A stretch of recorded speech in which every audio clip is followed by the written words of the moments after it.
मित्रांनो नमस्कार. आज सोलापुरात BC बॉईज हॉस्टेल एम्प्लॉयमेंट चौक येथील उद्योगवर्धिनीच्या ऑफिसमध्ये हा धूळ नागिन जातीचा बिनविषारी साप आज मी रेस्क्यू केला आणि त्याला पुन्हा त्याच्या नैसर्गिक अधिवासामध्ये सोडून दिले. याला इंग्लिशमध्ये बँडेड रेसर असेही म्हणतात. या सापाचे दिसण्यात नागसापाशी साधर्म्य असल्यामुळे याला धूळ नागिन म्हटले जात असावे. या सापाच्या पिल्लांच्या अंगावर ठराविक अंतरावर पांढरे पट्टे असतात, नंतर ते जातात.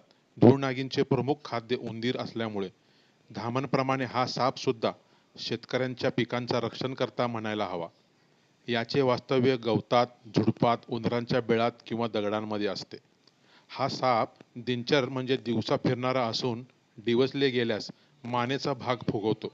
त्यामुळे काहीसा नागासारखा दिसत असल्यामुळे याला विषारी नाग समजून माणसाकडून हत्या होण्याची शक्यता